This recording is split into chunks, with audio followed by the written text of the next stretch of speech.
اب آپ اس مبارک سلسلے کا 11واں حلقہ سماعت فرمائیں۔ تو اس قسم کے جبریل سے، اور پھر وہ جبریل کے جس کو اللہ نے قرآن میں فرمایا کہ علمہ شدید القویٰ ذو مرۃ فاستویٰ وہو بالافق الاعلیٰ، اللہ فرماتے ہیں کہ وہ قوت والا، طاقت والا جبریل شدید القویٰ، اس سے کہاں بھاگ جاتا جناب براق؟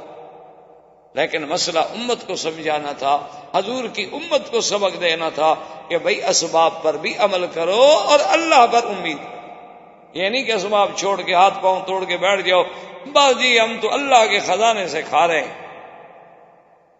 اب حضور صلی اللہ علیہ وسلم فرماتے ہیں ثم اتیت، اس کے بعد میرے پاس 2 برتن لائے گئے، ایک روایت میں ہے کہ 3 برتن لائے گئے، ایک برتن میں شراب تھی، ایک برتن میں پانی تھا اور ایک برتن میں دودھ تھا۔ مجھے پیاس جو لگی تو میرے سامنے 3 برتن پیش کیے گئے، ایک میں پانی تھا، ایک میں شراب تھی اور ایک میں دودھ تھا، اور وہ کہا گیا کہ حضور ان 3 میں سے جو آپ کو پسند ہو آپ اختیار فرما لیں، آپ چن لیں، آپ کے لیے سب ٹھیک۔ حضور صلی اللہ علیہ وسلم فرماتے ہیں فاخترت اللبن، میں نے تو دودھ کو اختیار کیا، میں نے کہا مجھے تو دودھ دے۔ تو جبریل علیہ السلام بڑے خوش ہوئے اور انہوں نے کہا اصبت الفطرت یا محمد صلی اللہ علیہ وسلم، حضور مبارک ہو، آپ نے تو بالکل عین فطرت پہ جو حق چیز ہے وہ چنی ہے۔ اگر آپ شراب لے لیتے رغبت امتوں کا، آپ کی امت گمراہ ہو جاتی، اور اگر آپ پانی پسند کرتے تو آپ کی امت پانی میں غرق ہو جاتی، اور آپ نے دودھ پسند کیا ہے چونکہ دودھ ہی تو ایک ایسی چیز ہے جو اللہ نے بندے کے لیے خود غذا بنائی، یہی تو چیز فطرت ہے۔ جیسے ہر بچہ فطرت پہ پیدا ہوتا ہے، اس کی غذائے فطرت جو ہے وہ دودھ ہے، کہ ماں کے بطن سے اسے دودھ ملتا ہے اور کوئی چیز نہیں ملتی۔ اگر اس سے کوئی دنیا میں غذا اور اچھی ہوتی تو اللہ اور اچھی دے دے، اللہ کے آگے کیا مشکل ہے؟ جو اللہ تبارک و تعالیٰ ایک عورت کے سینے میں دودھ پیدا کر سکتے ہیں، ایک عورت کی چھاتیوں میں دودھ کی نہریں بہا سکتے ہیں، اور وہاں دیکھیں وہ سسٹم کتنا رکھا ہوا ہے، فلٹر کیسا ہوتا ہے کہ دنیا کی لاکھ مشینری فلٹر کرے اتنا صاف نہیں ہو سکتا جتنا اللہ بچے کے لیے خود نظام بنایا ہوا۔ تو آپ نے وہ برتن لے لیا اور اس کے بعد کہتے ہیں جبریل علیہ السلام مجھے لے کر مسجد اقصیٰ کی طرف داخل ہوئے، اور مسجد اقصیٰ میں نے دیکھا کہ وہ تو بھری ہوئی، اور بعض روایات میں یہ بھی آیا ہے کہ وہاں اذان دی گئی، اور وہی اذان ہے جو آج مسلمان دے رہے ہیں۔ یہ اذان دراصل اسراء کے زمانے میں مسجد اقصیٰ میں دی گئی اور حضور صلی اللہ علیہ وسلم کے سامنے، تاکہ حضور کو اس اذان کی تعلیم دی جائے اور آپ اپنے صحابہ کو تعلیم دی جا سکے۔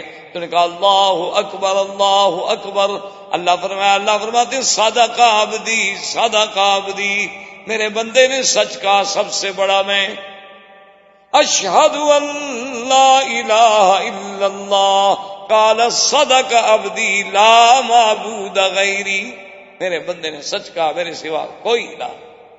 اشہد ان محمد رسول اللہ قال صدق عبدی انا استفیتہ انا اخترتہ انا ارسلتہ، اللہ نے فرمایا بالکل میرا بندہ سچ کہہ رہا ہے، باقی اس کو تو میں نے چن لیا، میں نے نبی بنا کے بھیجا ہے۔ اب اس نے کہا حی علی الصلاۃ حی علی الصلاۃ، آپ نے فرمایا صدق عبدی، اللہ فرماتے ہیں میرے بندے نے سچ کہا، حرز عبادی، میرے بندوں کو جگا رہا ہے، بلا رہا ہے کہ جلدی اللہ کی عبادت کی طرف پہنچو۔ تو بعض علماء نے لکھا ہے کہ یہ اذان اس وقت بھی ہوئی، اور پھر مدینہ منورہ میں ایک صحابی نے خواب میں بھی دیکھا، اور اس کو بھی حضور صلی اللہ علیہ وسلم چونکہ پہلے سن چکے تھے، اور پھر صحابی کا خواب تھا، فَأَثْبَتَهُ رسول اللہ، حضور نے پھر اسی کو ثابت کر دیا کہ اب یہی اذان رہے گی قیامت تک۔ تو اذان ہوئی، اور اس کے بعد حضور فرماتے ہیں میں نے دیکھا کہ مسجد بھری ہوئی ہے، وسألت جبریل من هؤلاء، یہ کون لوگ ہیں؟ انہوں نے کہا حضور آپ کو نہیں پتا کہ آپ کے استقبال کے لیے اللہ نے آدم سے لے کر عیسیٰ علیہ السلام تک تمام پیغمبر کھڑے، تو حضور صلی اللہ علیہ وسلم فرماتے ہیں کہ اب ہم سوچ میں ہیں کہ اذان ہو گئی، نماز ہو گئی، آج دیکھیں، اور ہر پیغمبر سوچ میں ہے کہ آج مقام امامت کسے نصیب ہوتا ہے۔ جب نماز کا جب وقت قریب آیا تو حضرت جبریل نے فرمایا صرت مشرقا و مغربا، میں نے مشرق مغرب شمال جنوب آسمان و زمین پھر کے سارا دیکھ لیا ہے، ما رأیت مثل محمد، میں نے مدنی کے شان کے مطابق کسی کی شان نہیں پائی، فتقدم یا محمد، حضور آپ آگے بڑھیں کیونکہ آپ سب سے اشرف، سب سے افضل، سب سے اعلیٰ ہیں، آج امام الانبیاء کا شرف آپ کو ملے گا۔ حضور صلی اللہ علیہ وسلم نے فرمایا میں نے وہاں نماز پڑھائی، اور اس کے بعد حضور صلی اللہ علیہ وسلم فرماتے ہیں کہ سب انبیاء بھی چلے گئے، ثم اخذنی جبریل فاتا عند الصخرۃ، پھر مجھے جبریل لے کے اس صخرہ کے پاس آئے جس پہ اللہ نے اس سیڑھی کو رکھا جہاں سے میرا معراج شروع ہوا۔ اللہ تعالی عالم وعلمہ اتم۔ برادران اسلام، محترم بھائیوں، دوستو، عزیز نوجوانوں، ہم نے اپنے ان دروس کے سلسلے میں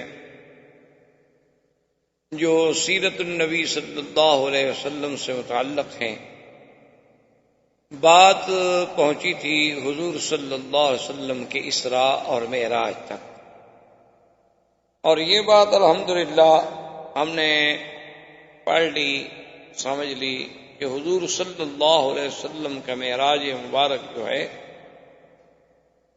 اور اسراء جو ہے وہ آپ کے روح مع جسد کے ساتھ اور بحالت بیداری، یعنی یہ خواب کا واقعہ نہیں، نہ یہ کوئی روحانی معراج ہے، بلکہ یہ حقیقتاً جسمانی معراج ہے، اور آپ کا سفر مبارک جو ہے وہ روح مع الجسد ہے، مکہ سے بیت المقدس تک اور بیت المقدس سے آسمانوں تک۔ اسی پر جمہور صحابہ ہیں، اسی پر جمہور تابعین ہیں، محدثین ہیں، ائمہ فقہا ہیں، علماء ہیں، اولیاء اللہ ہیں، جمہور کی رائے جو ہے وہ یہی ہے۔ باقی حضور صلی اللہ علیہ وسلم کو معراج متعدد مرتبہ ہوئے ہیں، کبھی خواب میں، کبھی روحانی طور پہ، اس سے کسی کو انکار نہیں، لیکن یہ واقعہ ہے معراج جس کا ذکر اسراء و قرآن میں ہے، یہ واقعتاً معراج جسمانی۔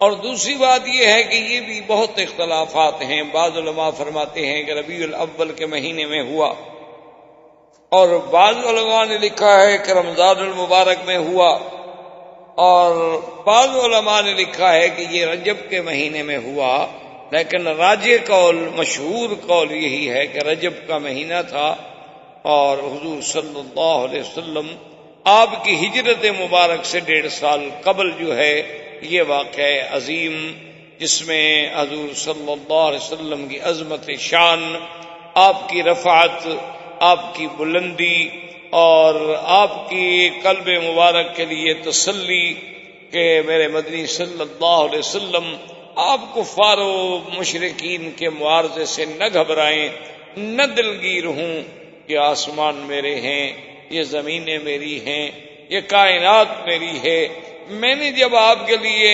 آسمانوں کو مسخر کر دیا ہے تو ان لوگوں کا کیا ہے، ہم جب چاہیں گے، یہ تو ہماری حکمت ہے کہ جب کوئی دائی دعوت پہ آتا ہے تو اس کی معارضت بھی ہوتی ہے، موافقت بھی ہوتی ہے اور مخالفت بھی ہوتی ہے، کیونکہ یہ ناممکن ہے دنیا میں کوئی بات، کوئی دعویٰ، اور وہ بھی سچا پیش کیا جائے اور اس کی مخالفت نہ ہو۔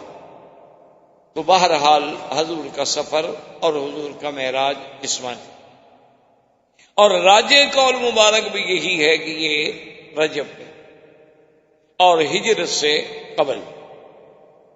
اب ہم نے تقریباً درس سابق میں اس بات تک پہنچے تھے کہ حضور صلی اللہ علیہ وسلم براق پر سوار ہو کر بیت المقدس میں پہنچے، راستے میں حضور نے بڑے اللہ کی قدرتوں کے مناظر دیکھے جس کا ذکر آپ سن چکے۔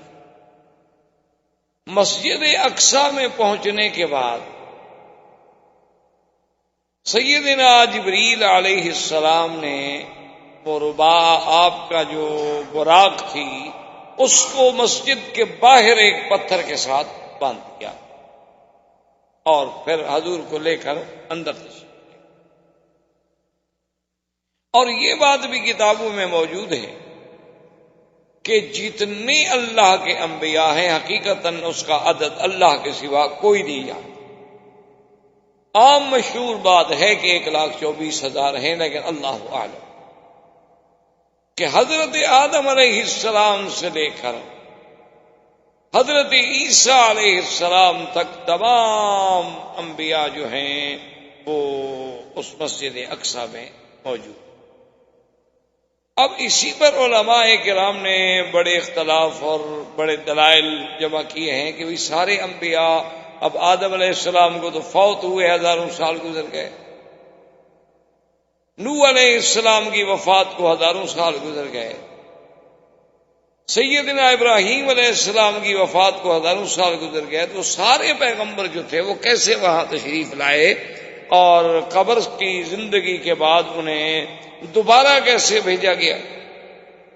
اس پر علماء کی بڑی ابحاث ہیں، بڑے اقوال ہیں اور بڑی دقیق بحثیں ہیں، جن سے آپ تعرض نہ کریں تو زیادہ بہتر ہے، کیونکہ وہ خالص علمی مباحث اور وہ اس وقت تک سمجھ نہیں آ سکتے جب تک آدمی کا ان علوم پر دسترس نہ ہو۔ آپ اتنی بات سمجھ لیں کہ اللہ کی قدرت کے آگے یہ بات بعید ہے کہ اللہ تبارک و تعالیٰ اگر قیامت میں سب کو زندہ کرنے پہ قادر ہیں تو اس سے پہلے بھی قادر۔ ہارون علیہ السلام جب فوت ہو گئے اور بنو اسرائیل اس وقت وادی تیہ میں تھے، وادی تیہ جو ہے یہ مصر اور شام کے درمیان، بیت المقدس کے درمیان میں ایک بہت بڑا صحرا اور ایک بہت بڑا میدان ہے جس کا نام، اور یہ وادی تیہ جو ہے تقریباً 90 میل لمبی اور 27 میل چوڑی ہے۔ اسی میں اللہ نے بنو اسرائیل کو قید کر دیا تھا، 6 لاکھ آدمیوں کو، کہ 40 سال تک وہ اسی میں سرگردان پھرتے رہے اور باہر نہیں نکل سکے۔ تو اسی وادی تیہ میں حضرت سیدنا ہارون علیہ السلام کی وفات ہو گئی۔ ہارون علیہ السلام کی وفات کے کچھ دنوں کے بعد بنو اسرائیل نے نعوذ باللہ آپس میں یہ باتیں کہنی شروع کر دیں کہ ہارون علیہ السلام چونکہ ہمارے ساتھ بڑی مہربانی کرتے تھے، ہمارے ساتھ بہت محبت کرتے تھے، موسیٰ علیہ السلام نے ہی ان کو مار دیا۔ یعنی بنو اسرائیل ایک ایسی قوم ایک عذاب میں مبتلا ہے، اللہ کے نبی کا فرمان نہیں مانا تو اللہ نے ان کو بطور عذاب میدان تیہ میں رکھا کہ انہا محرمۃ علیہم 40 سنۃ یتیہون فی الارض، کہ 40 سال تک میرے نبی اسی زمین میں پھرتے رہیں، اس سے نہیں نکل سکتے۔ اب دیکھیں خدا کی قدرت اور خدا کی سزا کہ ایسی جیل بنا دی جس کی کوئی دیوار نہیں، کوئی باڑ نہیں، کوئی تار لگانے کی ضرورت نہیں، کوئی پہرے کی ضرورت نہیں، کوئی رینجر، کوئی پولیس، کوئی پیرا، کوئی انتظامات، کوئی سپرنٹینڈنٹ جیل، کچھ بس حکم ہے کہ اس سے نہیں نکل سکے 40 سال، 6 لاکھ آدمی ہیں، 1-2 آدمی بھی نہیں ہیں، ساری رات سفر کرتے اور صبح جب اٹھتے دیکھتے جہاں سے چلے تھے وہی۔ تو اتنے یعنی چیزیں دیکھنے کے باوجود حضرت موسیٰ علیہ السلام بھی الزام لگا دیا کہ ہارون علیہ السلام کو آپ نے قتل کر دیا۔ ہارون علیہ السلام بہت پریشان ہوئے، انہوں نے کہا عجیب بات ہے، میرا بھائی ہے، اللہ کا نبی ہے، میں اللہ کا کلیم ہوں، اللہ کا رسول ہوں، میں اپنے بھائی کو قتل کیوں کروں گا بھائی؟ نے کہا نہیں، بس وہ ہمارے ساتھ چونکہ بہت مہربانی فرماتے تھے نا، اس غصے میں آپ نے قتل کر دیا ہے۔ تو حتیٰ کہ اللہ تبارک و تعالی نے موسیٰ علیہ السلام کو بھی یہ معجزہ عطا فرمایا کہ آپ آئے اور ہارون علیہ السلام کی قبر مبارک پہ کھڑے ہوئے اور حکم دیا کہ اللہ کے اذن سے آپ زندہ ہو جائیں گے۔ ہارون علیہ السلام زندہ ہو گئے۔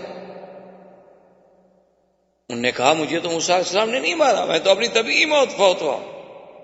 اب جناب شرمندہ ہوئے، اب کیا جواب دے؟ تو اللہ اگر ہارون علیہ السلام کو زندہ کر سکتے، اللہ تبارک و تعالی سرکار دو عالم صلی اللہ علیہ وسلم کو آپ نے صحیح مسلم میں حدیث ہے، آپ نے فرمایا کہ اسی سے اسراء والی رات میں میں ایک جگہ سے گزرا تو میں نے دیکھا کہ موسیٰ علیہ السلام قائم یصلی فی قبرہ، اپنی قبر میں کھڑے ہیں اور نماز پڑھ رہے ہیں۔ اسی طرح حضور صلی اللہ علیہ وسلم نے فرمایا کہ میں نے حج کے موقع پہ دیکھا کہ موسیٰ علیہ السلام ایک اونٹنی پہ سوار ہیں اور کانوں میں انگلیاں دیے ہوئے ہیں اور بڑے زور زور سے لبیک اللہم لبیک لبیک لا شریک لک لبیک ان الحمد والنعمت لک والملک لا شریک لک پڑھ رہے ہیں۔ تو اگر موسیٰ علیہ السلام وہاں حج کے لیے آ سکتے ہیں اور قبر میں کھڑے ہو کے نماز پڑھ سکتے ہیں تو ان کا بیت المقدس میں آ جانا بھی کوئی بڑی بات۔ وما ذلک علی اللہ بعزیز، اللہ کے آگے کیا مشکل۔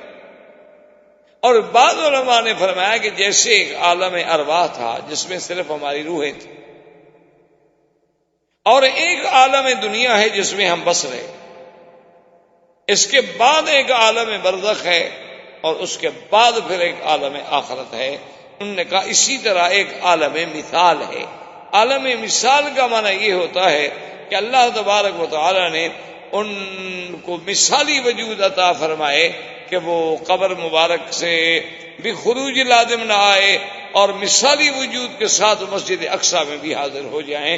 بعض علماء کرام نے رحمت اللہ علیہم اجمعین نے اس بات کو یوں بیان فرمایا، لیکن اصل بات آپ اسی پہ رکھیں کہ ایک بات تو یہ ہے کہ اللہ کے انبیاء اپنے قبور میں زندہ ہیں، دوسری بات یہ ہے کہ صریح حدیث ہے کہ اللہ نے زمین پر یہ بات حرام کر دی ہے کہ وہ کسی نبی کے جسے کو چھیڑ سکے، یعنی ہر بندے کی مرنے کے بعد ہو سکتا ہے کیڑے لگ جائیں، ہمیں کیڑے کھا جائیں، سب ممکن ہے، لیکن اللہ حرم اجساد الانبیاء علی الارض، اللہ نے زمین پر انبیاء کے جسے کو حرام کر دیا ہے، اس کی طاقت ہی نہیں کہ انبیاء کے جسے کو چھو سکے۔ اور اللہ تبارک و تعالی جب چاہے زندہ کر، اس لیے قرآن ایک جگہ کہتا ہے وَلَقَدْ آتَيْنَا مُوسَى الْكِتَابَ فَلَا تَكُنْ فِي مِرْيَةٍ مِّن لِقَائِهِ، کہ میرے مدنی صلی اللہ علیہ وسلم تحقیق ہم نے موسیٰ علیہ السلام کو کتاب دیے اور آپ ان کے ملنے میں کسی شک میں نہ پڑیں، وہ حقیقی ملاقات ہوگی۔ اب موسیٰ علیہ السلام سے اور تو ملاقات ہے نہیں حضور صلی اللہ علیہ وسلم کی ماں سوائے معراج کی رات، اس کا معنی یہ ہے کہ وہ ملاقات بھی حقیقی تھی۔ اور جیسے کہ بعض علماء نے لکھا ہے کہ بھی رات کے نہ گزرنے کا معنی یہ تھا کہ اللہ نے گردش و لیل و نہار کو روک دیا، بریک لگ گئے، بس کہ ٹھہر جاؤ کہ اب میرے مدنی معراج پہ چلے ہیں، آپ جہاں ہیں وہی رکی رہیں بس۔ تو جب سارا نظام ہی رک گیا، سارے نظام عالم کو روک دیا گیا، اور یہ بھی اللہ کے آگے بعید نہیں۔ اللہ کے ایک پیغمبر یوشع ابن نون جب جہاد کر رہے تھے بیت المقدس پر، تو وہ جمعہ کا دن تھا اور جہاد اتنی طویل ہو گیا کہ بالکل سورج جو تھا وہ پیلا ہونا شروع ہو گیا، قریب تھا کہ سورج ڈوب جائے، اور صبح ہفتہ تھا اور ہفتے کے دن قتال ہو نہیں سکتی، ان کے نزدیک بند تھی اس زمانے میں کہ یوم سبت جو ہے قتال نہیں۔ اب حضرت یوشع ابن نون علیہ السلام کے دل میں خیال آیا کہ اتنی جہاد کے بعد، اتنی محنت کے بعد اب ہم بالکل فتح کے قریب پہنچ چکے ہیں، اور اگر آج کا دن گزر جاتا ہے اور رات آ جاتی ہے تو ہو سکتا ہے ان کو اور کمک پہنچ جائے، ہو سکتا ہے ہمارے حالات اور اچھے نہ رہیں۔ تو حدیث میں موجود ہے کہ آپ نے سورج کی طرف دیکھا اور فرمایا کہ انک مامورۃ وانا مامور، دیکھو تم بھی اللہ کی مخلوق ہو اور تم بھی اللہ کے حکم سے چلتے ہو، اور میں بھی اللہ کا بندہ ہوں اور اللہ کے حکم پر جہاد کر رہا ہوں۔ اللہم احبسھا، میرا اللہ اس کو روک دو، یہ رک جائے تاکہ وقت لمبا ہو جائے اور ہم جہاد میں کامیاب ہو جائیں۔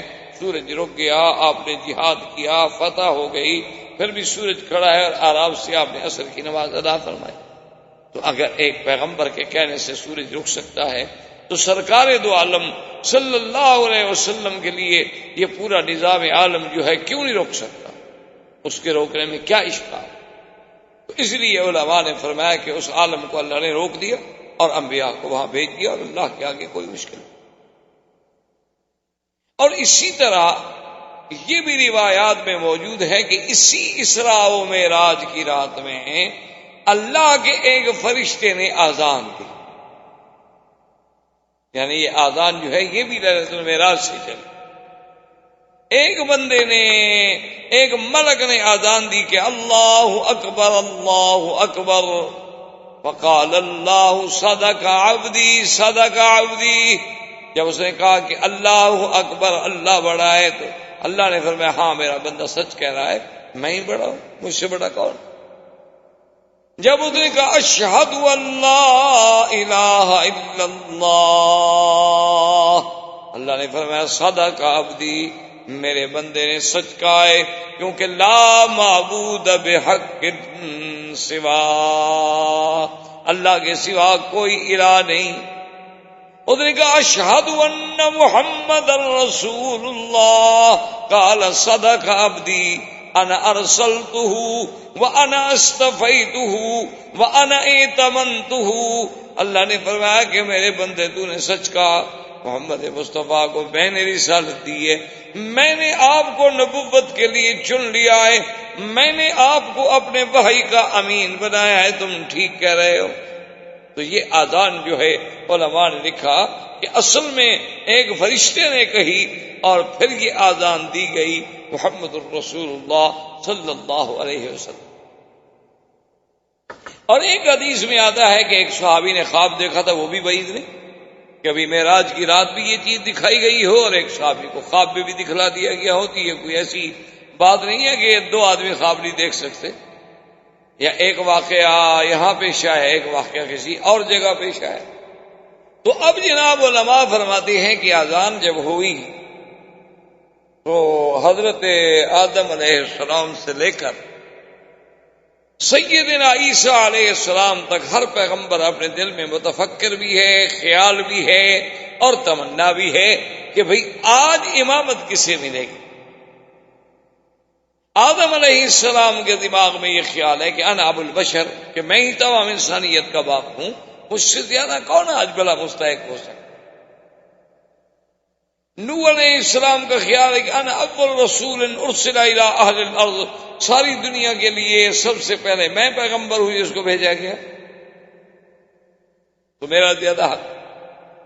ہر پیغمبر اسی سوچ میں ہے، موسیٰ علیہ السلام کی اپنی سوچ ہے، عیسیٰ علیہ السلام کی اپنی سوچ ہے، لیکن جبریل نے کھڑے ہو کے اعلان کیا، انہوں نے کہا کہ اے معاشر الانبیاء، تم جو کچھ کہہ رہے ہو سچ کہہ رہے ہو، لیکن خدا کی قسم ہے ما رأیت مثل محمد صلی اللہ علیہ وسلم، میں نے محمد مدنی جیسا شان کسی کا نہیں دیکھا، فلیتقدم یا محمد، محمد مصطفیٰ آپ آگے آ جائیں، آج آپ امام ہوں گے اور انبیاء مقتدی ہوں گے، تاکہ وہ امام المرسلین، امام النبیین کا لقب جو ہے وہ سچا ہو جائے۔ یعنی آپ اندازہ کریں امامت انبیاء کوئی معمولی سی بات، امام الانبیاء والمرسلین، اور امام اس کو بنایا جاتا ہے جو سب سے زیادہ علم رکھنے والا ہو۔ معلوم ہوا کہ اللہ نے سارے انبیاء سے زیادہ علم جو ہے وہ محمد مصطفیٰ صلی اللہ علیہ وسلم کو دیا تھا، اسی لیے حضور فرماتے ہیں اعطیت علم الاولین والآخرین، اللہ نے جو مجھ سے پہلے گزرے ان کا بھی مجھے علم دیا، جو میرے بعد آئیں گے لوگ ان کا بھی مجھے اللہ نے علم دیا ہے، علم الاولین والآخرین۔ اسی لیے حضور صلی اللہ علیہ وسلم ایک دن اپنی مسجد مبارک میں تھے، خطبہ فرما رہے تھے، اور جلال میں آ کے حضور نے فرمایا کہ اللہ نے آج میرے لیے سب کچھ روشن کر دیا ہے، جو کچھ مجھ سے پوچھنا چاہتے ہو پوچھو سوال۔ اب دیکھو بڑا ذاتی قسم کا سوال ہے، ایک صحابی کھڑے ہو گئے، انہوں نے کہا جی میرا باپ کون؟ وجہ یہ تھی کہ لوگ ان پر تان کرتے، اس لیے انہوں نے کھڑے ہو کے سوال کیا تاکہ میری صفائی ہو جائے۔ حضور نے فرمایا ابو کا اکاشا، تمہارا باپ اکاشا ہے۔ وہ بڑا خوش ہو گیا، تو اکاشا کہ تو بیٹا تھا، بہت خوش ہوا۔ ایک اور آدمی کھڑا ہوا، حضور میرا بھی ایک سوال ہے۔ آپ نے فرمایا بس سبق کا اکاشا، وہ وقت ختم ہو گیا، میں نے تو کہا تھا تم لوگوں نے اس وقت تو پوچھا نہیں۔ مانا یہ ہوا کہ اللہ تبارک و تعالیٰ نے علم میں بھی آپ کو سب سے زیادہ افضل بنایا، اسی لیے تو امامت انبیاء کا شرف نصیب۔ اب حضور صلی اللہ علیہ وسلم فرماتے ہیں کہ ثم عرج بی الی السماء، پھر مجھے آسمانوں کی طرف چڑھایا گیا. وفزعت المعراج علی الصخرۃ، فرمایا ایک سیڑھی تھی جو بیت المقدس میں صخرہ ہے اس پہ رکھی گئی اور جس کا تعلق آسمانوں سے تھا. معراج اسی لیے معراج کہتے ہیں اسی چیز کو ہے، سیڑھی ہے عروج سے. اسی لیے آپ نے دیکھا نا کہ جب کوئی لنگڑا آدمی چلتا ہے تو یوں کر کے چلتا ہے بیچارہ، اس کو بھی کہتے ہیں اعرج. اسی طرح سیڑھی کو بھی کیوں کہا جاتا ہے کہ آدمی ایک پاؤں اونچے رکھے گا، ایک نیچے رکھے گا، ایک یوں رکھے گا، اسی لیے اس کا نام بھی معراج ہوا. اور پہلے دور میں تو یہ مسائل بڑے مشکل لگتے تھے کہ بھئی معراج اور اتنا بڑا آسمانوں کا سفر ہے اور اس کے بعد ایک سیڑھی پر طے کیا جا رہا ہے. لیکن آج آپ دیکھیں کہ اگر انسانوں کی بنائی ہوئی چیزیں جو ہیں، آپ یا کہ شکاگو میں دیکھیں تقریباً میرے خیال میں 124 منزلہ عمارت ہے اور اس میں آپ کھڑے ہوں تو آپ کو وہ یعنی کچھ زیادہ سے زیادہ 1.5 منٹ میں یا 2 منٹ میں اوپر پہنچا دیتی ہے لفٹیں.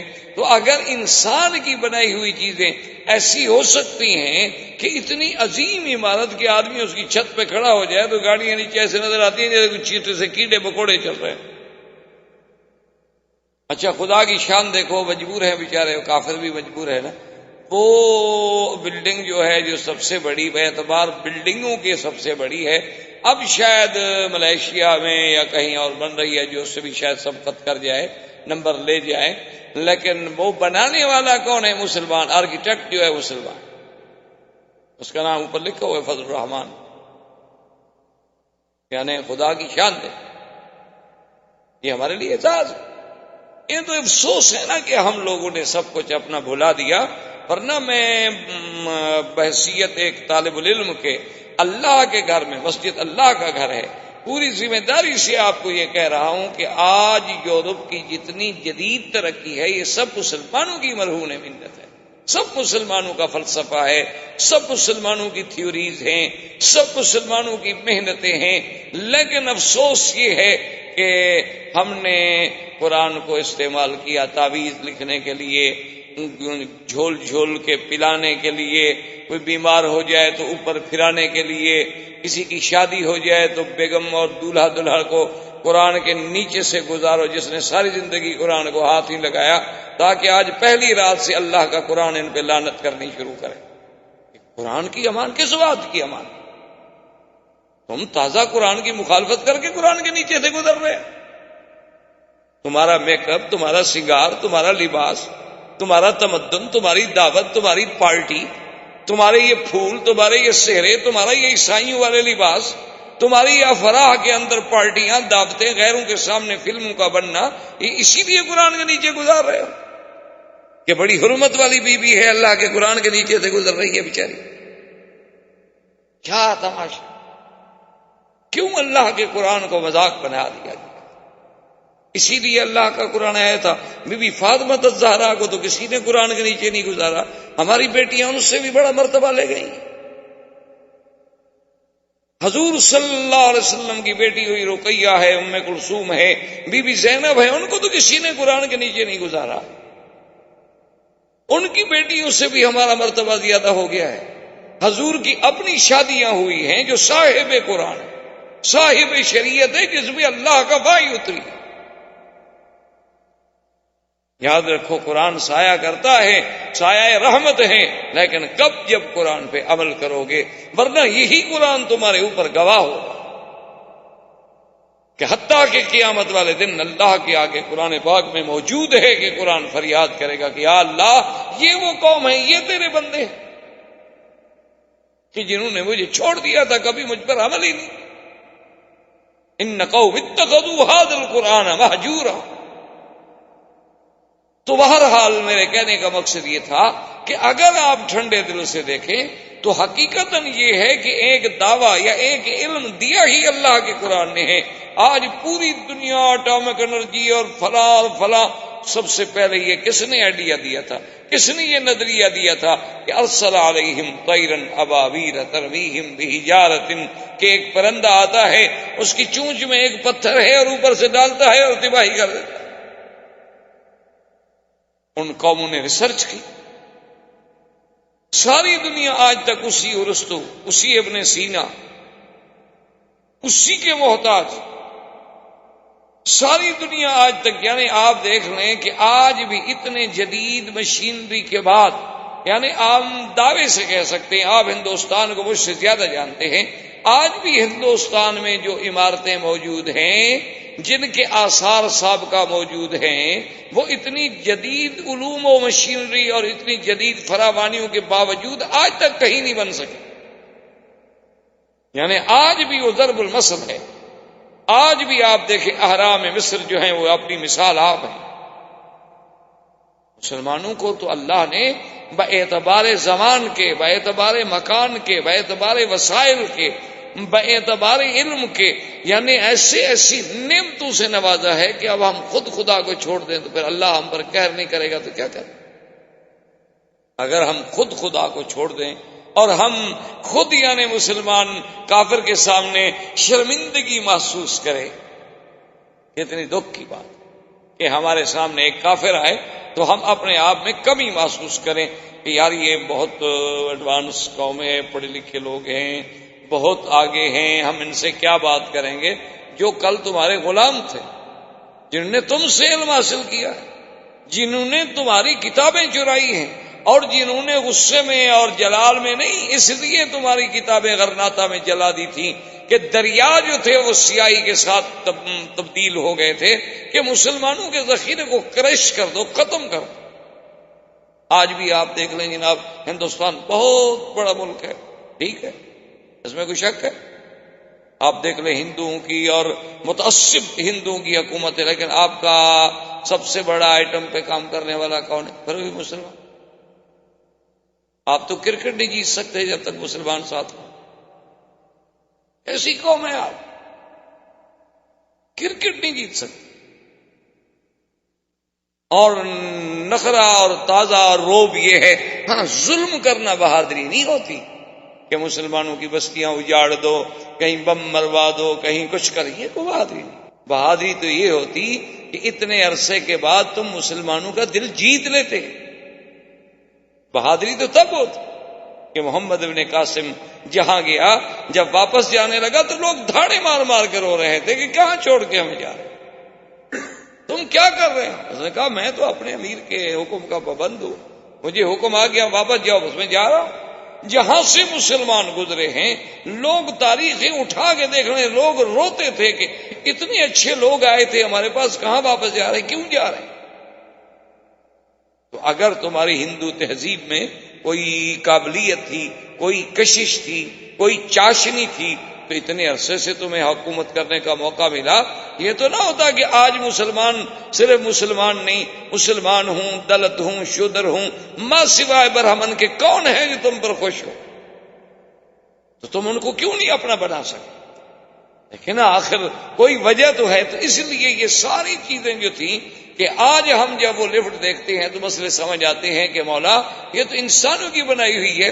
تو نے اپنے نبی کے لیے پتہ نہیں کتنی تیز رفتار سیڑھی رکھی ہوگی کہ میرے مدنی بس تم بٹن اوپر کھڑے ہو جاؤ، بس نورانی بٹن کے ساتھ آسمانوں پہ ہم خود پہنچا دیں. تمہارے ذمہ کھڑا ہونا ہے، ورنہ یہ نہیں کہ آپ چلتے رہیں اور سیڑھیوں پہ چڑھتے رہیں. حضور فرماتے ہیں ثم عرج بی الی السماء الدنیا، پھر مجھے آسمان دنیا کی طرف جب ہم پہنچے تو وہاں دروازہ بند تھا. یہاں سے یہ بھی پتہ لگا کہ آسمانوں کے دروازے ہیں.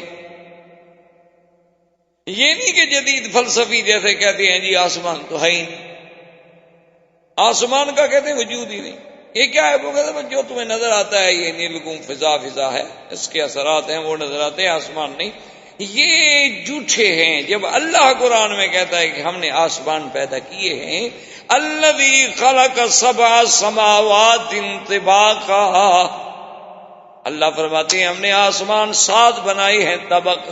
اور اس کے بعد علماء نے یہ بھی لکھا ہے کہ پہلا آسمان جو ہے موجود مکفوف، اور دوسرا آسمان جو ہے مرمرتن بیضاء، اور تیسرا آسمان جو ہے وہ لوہے سے بنایا گیا، چوتھا جو ہے وہ نحاس سے بنایا گیا، پانچواں جو ہے وہ فضہ سے بنایا گیا، اور چھٹا جو ہے وہ سونے سے بنایا گیا، اور ساتواں جو ہے وہ یاقوت احمر سے بنایا گیا. ہر آسمان اپنی اپنی جنسی الگ، لیکن خدا کی شان دیکھو، زمین کی جنس ایک. زمینیں بھی ساتھ ہیں. وَمِنَ الْأَرْضِ مِثْلُهُنَّ، اللہ نے فرمایا قرآن میں کہ زمینیں بھی اسی طرح جیسے آسمان ساتھ ہیں زمینیں بھی ساتھ ہیں، لیکن زمین کی جنس ایک ہے، زمین مختلف نہیں. یعنی ساتوں طبقات اس کے جو ہیں ان کی. اسی لیے قرآن جہاں بھی نام لے گا آپ دیکھیں کہ آسمان کا جمع کا صیغہ آئے گا، زمین کا مفرد کا صیغہ آئے گا، کیونکہ زمین وہاں مراد الارض سے جنس الارض مراد ہو. اللہ تبارک و تعالیٰ نے فرمایا 7 سماوات طباقا، ایک جگہ نہیں فرمایا، کئی مقامات پہ فرمایا. افلا ينظرون الى الابل كيف خلقت والى السماء كيف رفعت. اللہ فرماتے ہیں نہیں دیکھتے میں نے آسمانوں کو کیسے بلند کیا ہے. کہیں فرماتے ہیں والسماء بنيناها بأيد وإنا لموسعون، کہ آسمانوں کو ہم نے اپنے ہاتھ سے بنایا. آسمان اور پھر آسمانوں میں دروازے ہیں. قرآن کہتا ہے ففتحنا ابواب السماء بماء منہمر وفجرنا الارض عیونا فالتقى الماء على امر قد قدر. اللہ فرماتی ہیں کہ ہم نے آسمانوں کے دروازے کھول دیے. جب نوح کی قوم پہ عذاب آیا تو ہم نے آسمانوں کو حکم دیا کھول دو دروازے کا، اوپر سے بھی پانی برساؤ. یاد رکھو پانی کے خزانے جو ہیں بعض آسمانوں میں ہیں اور بعض بادلوں میں ہیں. بعض اللہ نے زمین کے نیچے رکھے ہیں اور بعض کو اللہ نے یعنی برف کی شکل میں پہاڑوں کے اوپر جمایا ہوا ہے کہ بغیر ٹینکیاں بنائے ہوئے تمہارا اتنا پانی اللہ نے محفوظ کر دیا ہے. اور وہ اتنی ایسی چیز جامد کر دی ہے کہ اس میں کوئی کچھ جراثیم کچھ اثر ہی نہیں کر سکتا. کوئی چیز قریب جائے خود ٹھنڈے سے مر جائے اور محفوظ. اچھا ایک دن میں دھوپ پہ پڑے تو پگھل جائے، ایسا بھی نہیں ہوتا. اللہ کا ایک ایسا نظام ہے. اور پھر وہ بادلوں میں یعنی پہاڑوں کے عروق ہیں، رگیں ہیں، ان رگوں کے ذریعے کچھ پانی تو بالکل زمین کے نیچے چلا جاتا ہے،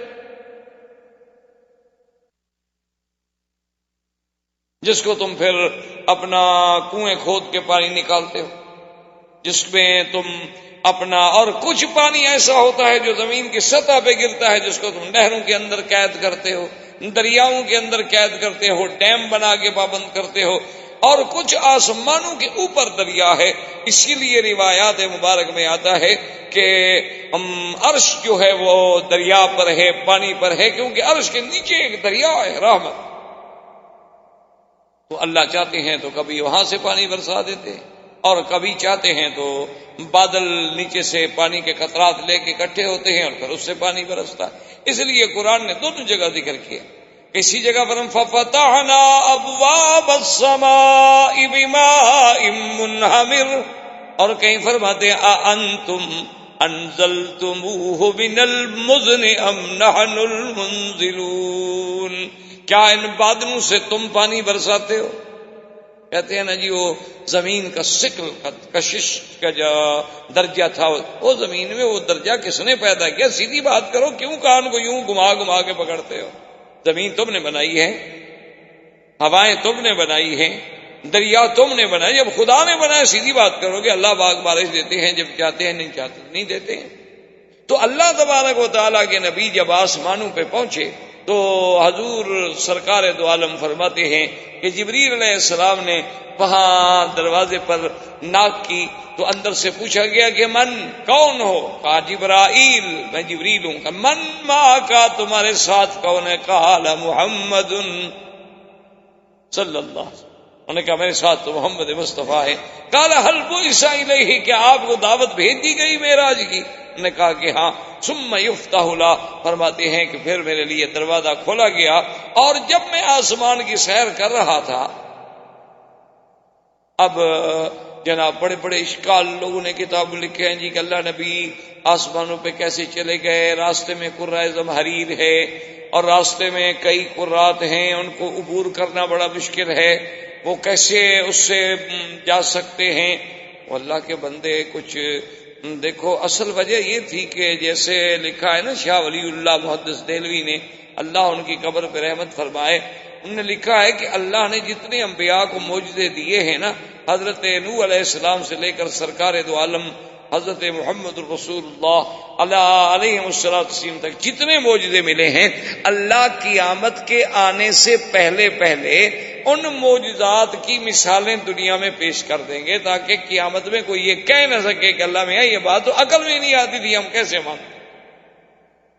تو آج اگر تمہارے صواريخ، آج اگر تمہارے بنائے ہوئے اپنے مکوک فضائی جو ہیں وہ چاند پہ جا سکتے ہیں اور وہ یہ سارے کرے کراس کر لیتے ہیں، تو اللہ کا نبی اگر جانا چاہے اور لے جانے والا بھی خود اللہ کا حکم سے جبریل ہو، تو حضور کیوں نہیں جا سکتے؟ کیا مشکل ہو گئی؟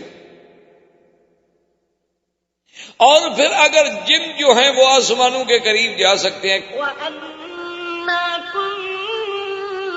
نقعد منها مقاعد للسمع فمن يستمع الآن يجد له شهابا رصدا، کہ ہم نے اپنے سننے کے لیے وہاں ٹھکانے بنا رکھے تھے۔ اگر جن وہاں جا سکتے ہیں تو سرکار دو عالم رحمت دو جہاں صلی اللہ علیہ وسلم وہاں کیوں نہیں جا سکتے؟ حضور فرماتے ہیں کہ جب میں آسمان دنیا پہ پہنچا، میں نے دیکھا کہ ایک آدمی ہے، بڑا لمبا قد ہے،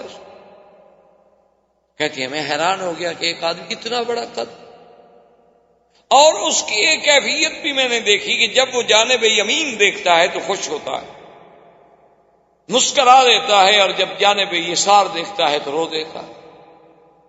متعجب تو میں حیران ہوا، میں نے کہا جبریل من نہا، یہ کون؟ میں نے کہا حضا ابو کا آدم، یہ تو آپ کا ابا آدم ہے، چلے آپ سلام کریں۔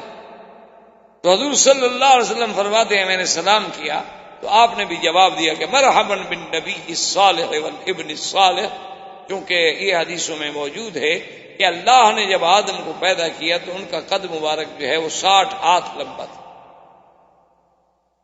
بڑے بعض لوگ عجیب ہوتے ہیں نا۔ اب اسی حدیث مبارک کا ذکر ہو رہا تھا تو ایک آدمی نے سوال لکھا کہ جی آپ نے حدیث مبارک پڑھی ہے کہ آدم علیہ السلام کا قد مبارک جو ہے وہ 60 ہاتھ تھا، تو ہاتھ آدم کے تھے یا ہمارے تھے؟ دیکھیں نا جی قوم کی سوچ ہے نا، ماشاءاللہ بڑی باریک بین قوم ہے ہماری ماشاءاللہ۔ وہ محاورہ نہیں ہے کہ بال کی کھال نکالتے ہیں، یہ وہی قومیں ہیں ماشاءاللہ، اللہ ہدایت کے فیصلے فرما دے۔ تو حالانکہ بڑی واضح سی بات تھی، انہوں نے کہا اللہ کے بندے جب ہم نے آدم دیکھا ہی نہیں تو آدم کے ہاتھوں کا ہمیں کیا پتا بھائی؟ ایک سمپل سی بات ہے کہ اللہ ہمیں جو سمجھا رہے ہیں تو صاف بات ہے کہ ہمارے ہاتھ سے سمجھا رہے ہیں، جو ہاتھ ہم نے دیکھا نہیں اسے سمجھانے کا کیا معنی؟ میں آپ سے کہوں کہ میرے گھر میں جو ریڈیو ہے وہ اس جیسا ہے، کون کس جیسا؟ یہ کوئی بات ہوئی؟ میں کہوں گا کہ اس جیسا، تو آپ کو سمجھنے میں تب آسانی ہوگی۔ تو جب اللہ کہہ رہے ہیں 60 ہاتھ، تو 60 ہاتھ کہنے کا معنی یہ ہے کہ تمہارے ہاتھ، آدم کو ہم نے دیکھا نہیں تو آدم کے ہاتھ کا ہمیں کیا پتا؟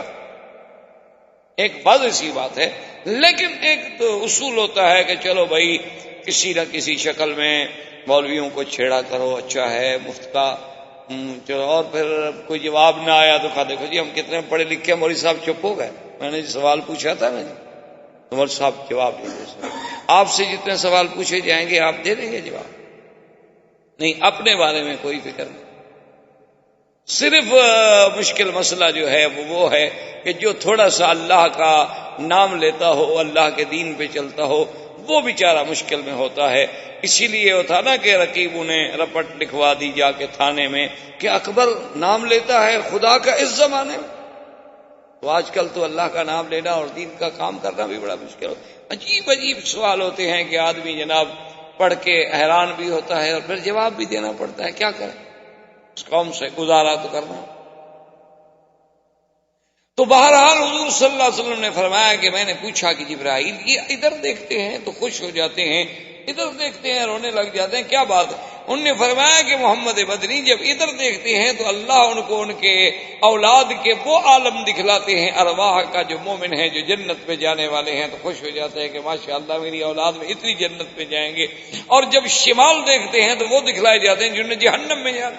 تو آخر باپ ہے، اولاد کتنی گندی ہو باپ کو تو تکلیف ہوگی۔ اس کے بعد حضور فرماتے ہیں ثم ذهبت اذا ارجت الى السماء الثانیہ، پھر میں دوسرے آسمان پہ پہنچا فاذا بابنی خالہ، میں نے وہاں حضرت عیسیٰ اور یحییٰ سے ملاقات کی۔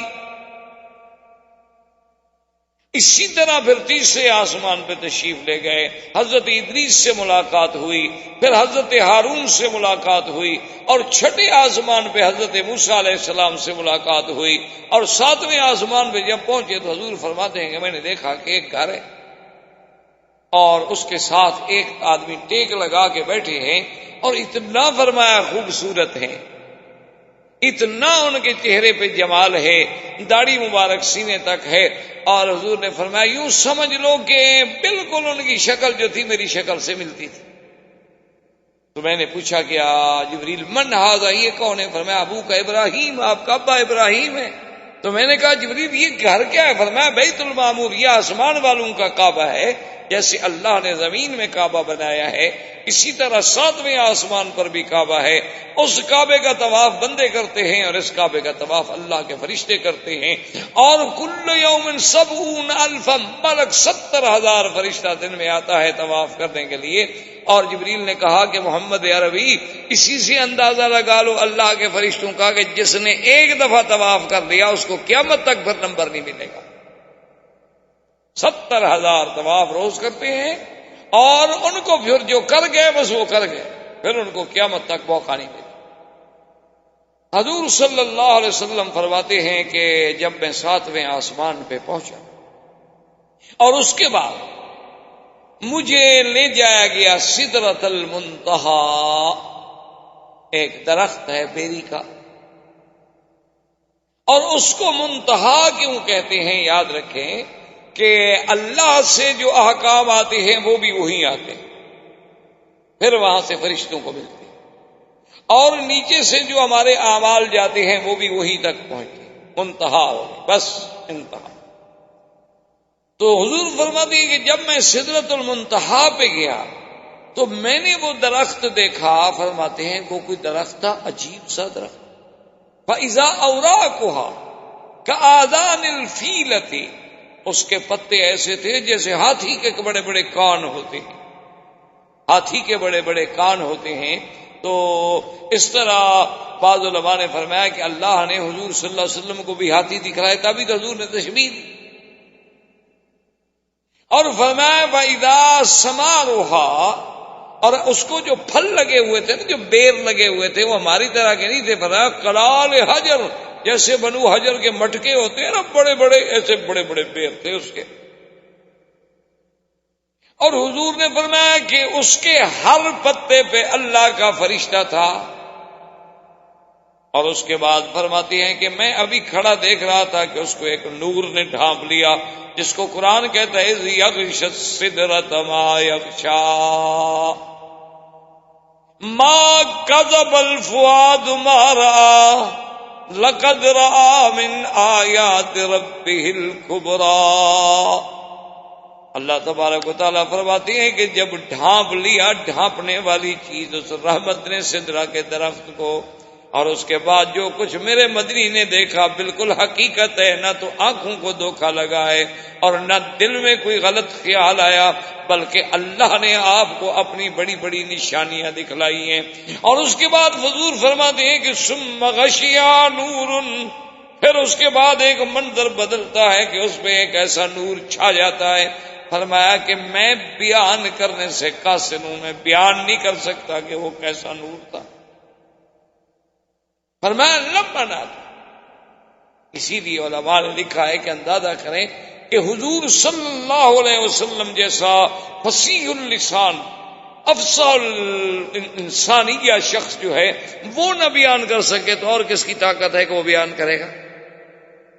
اب اس کے بعد فرماتے ہیں، اب یاد رکھیں کہ اس میں اکثر محدثین کرام اور بخاری و مسلم اور صحیح احادیث مبارک سے صرف جو ہمیں ثبوت ملتا ہے معراج کا وہ سدرۃ المنتہا تک ہے، لیکن بعض روایات میں یہ بھی ہے کہ اس کے بعد پھر رف آئے، اور فرماتے ہیں کہ مجھے اس پہ بٹھایا گیا.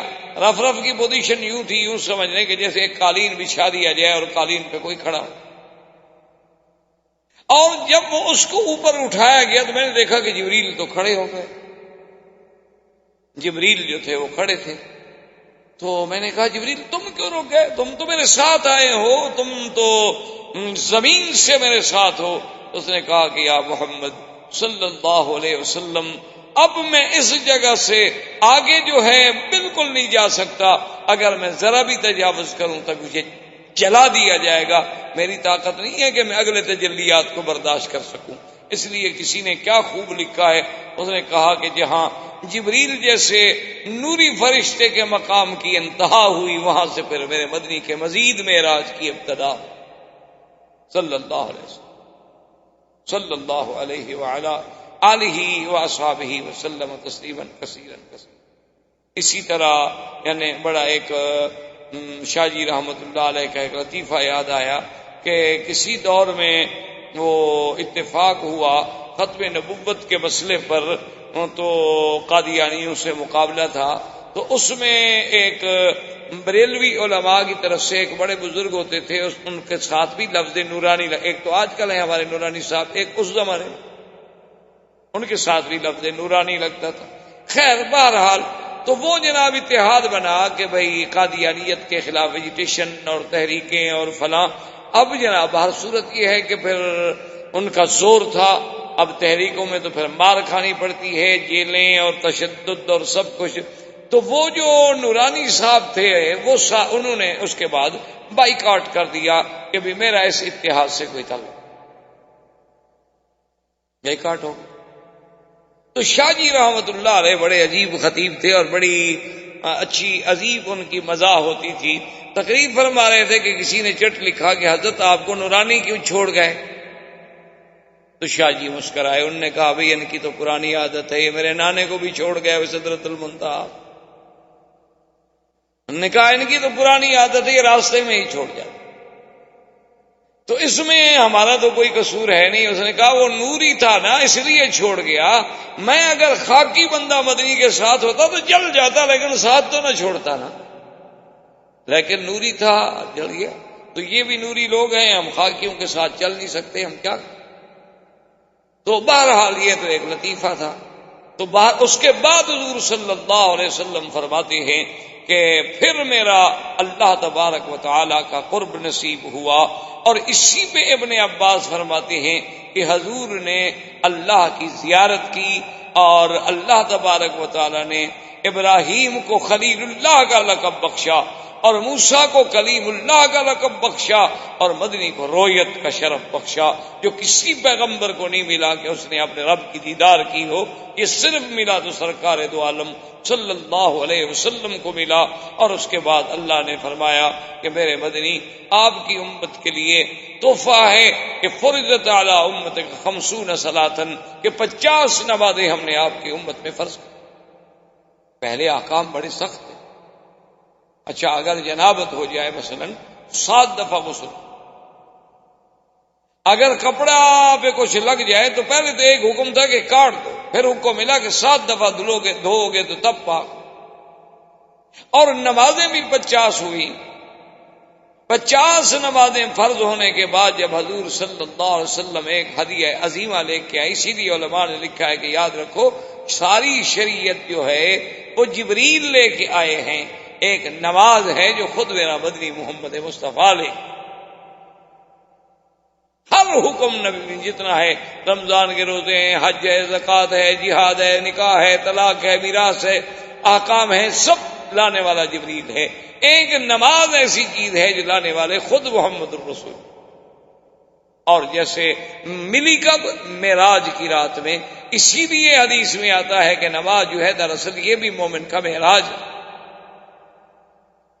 کہ مومن جب نماز پڑھتا ہے، حدیث میں آتا ہے کہ ایسے انداز میں نماز پڑھو کہ انک ترا، کہ گویا تم خود خدا کو دیکھ رہے ہو. اور اگر یہ مرتبہ حاصل نہیں کر سکتے، ابھی اس مقام پہ تمہارا گزر نہیں ہوا، فإن لم تکن ترا فإنہ یراک، وہ تو آپ کو دیکھ رہا ہے. کم از کم یہ تو تصور کر لو. یہ تو نہیں کہ نماز پڑھ رہے ہو دور سے دیکھا جائے معلوم ہوتا ہے کہ کھیل رہے ہیں کوئی رومال بنا رہا ہے، کوئی کپڑے ٹھیک کر رہا ہے، کوئی جناب ماشاءاللہ کبھی گھڑی نکال کے ٹائم دیکھ لیتے ہیں، کبھی پیسے نکال کے STM میں ڈال دیے، کبھی اس کو پکڑ کے ادھر کھڑا کر دیا، کبھی اس کو ادھر کر، نماز نہ ہوئی، تماشا ہوا۔ اور پھر دلائل دیتے ہیں کہ جی جائز ہے، بالکل جائز ہے، ضرورت کے لیے، تھوڑا ہے کہ کھیلتے رہو۔ ہم بھی مانتے ہیں کہ جائز ہے، لیکن جب ضرورت ہو۔ یہ کہاں لکھا ہوا ہے کہ بلا ضرورت بھی جائز ہے؟ اور جی حضور صلی اللہ علیہ وسلم 2 قدم آگے تشریف لے گئے تھے، پھر 2 قدم پیچھے، تو نفل نماز پڑھ رہے تھے، فرض میں تو کبھی نہیں۔ نفل نماز میں تو توسع ہوتا ہے۔